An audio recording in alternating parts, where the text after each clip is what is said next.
Hi, my name is Hadif and today I'll be reviewing one of my favorite movies of all time, Waves. Mine on the road, your dilated eyes, watch the clouds float, white Ferrari. Waves is a coming-of-age drama directed by Trey Edward Schultz that follows the emotional rise and fall of a suburban black family in South Florida. The film is split into two halves. The first centers on Tyler, a high school athlete whose life spirals out of control under intense personal and familial pressure. The second follows his sister Emily as she navigates grief, healing, and quiet rediscovery. Through bold visuals, a contemporary soundtrack, and deeply emotional performances, Waves explores themes of trauma, forgiveness, and the fragile bonds that hold families together. Some films try to tell a story. Waves tries to capture a life, or rather, two lives, and everything that collides in between. It's a film about grief, but also about pressure, masculinity, forgiveness, and the way families both fracture and heal in silence. Yes, basic takes its toll on me eventually, yes. On me eventually, yes. I care for you still, and I will. Let's start with the acting. This is one of Waves' strongest elements. Kelvin Harrison Jr. delivers an incredibly raw and layered performance as Tyler. His descent into emotional instability is subtle at first, but by the end it's heart-wrenching and entirely believable. Sterling K. Brown plays Tyler's father with a balance of strength and vulnerability. He's strict, but you can feel the fear and love behind every word. Taylor Russell as Emily gives the film its soul. Her performance is quiet but powerful, carrying the weight of the family's trauma with delicate emotional control. These actors don't just play their roles, they inhabit them, making the love, pain, and confusion feel deeply, deeply real. Mind over matter is magic. I do magic. If you think about it, you'll The directing by Trey Edward Schultz is bold, sometimes too bold. His stylistic choices in the first half are immersive. Swirling cameras, tight close-ups, and shifting aspect ratios all work to reflect Tyler's collapsing mental state. It's intense and effective, but when the second half begins and the tone flips, the directing becomes so restrained and slow that it borders on indulgent. The pacing drags, the emotions flatten. It's clear that Schultz is trying to contrast chaos with calm, but the drop in energy is so steep that it feels like an entirely different film, and not always in a good way.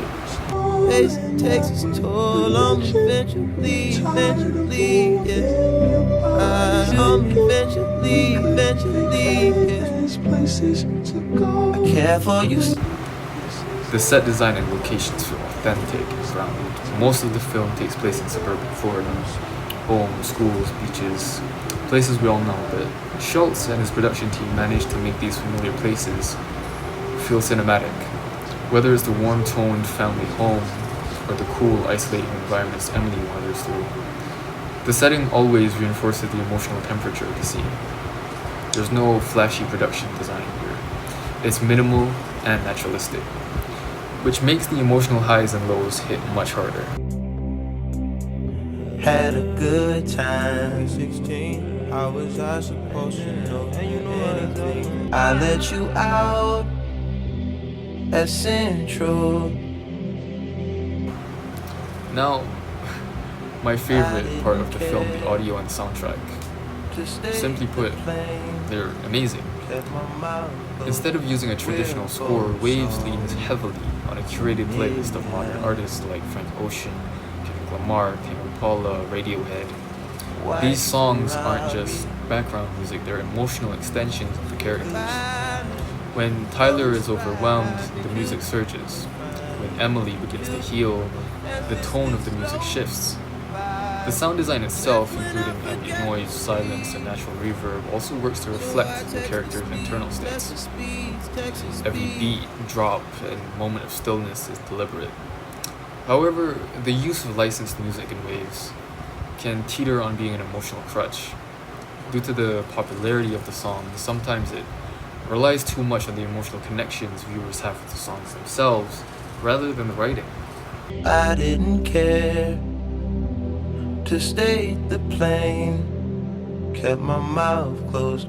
We're both so familiar. Costume design may not immediately stand out in Waves, but it plays a subtle, important role. The character's clothing feels accurate to real American teens in the late 2010s. Athletic wear, school outfits, prom dresses, oversized hoodies. But more than realism, there's meaning. Tyler's wrestling gear, for instance, becomes a symbol of the physical and emotional burden he's carrying. Emily's wardrobe in the second half grows softer, mirroring her journey towards emotional openness. Nothing flashy, but everything is purposeful. Of course, Waves isn't a perfect film. The pacing, particularly the abrupt shift in tone halfway through, might alienate some viewers.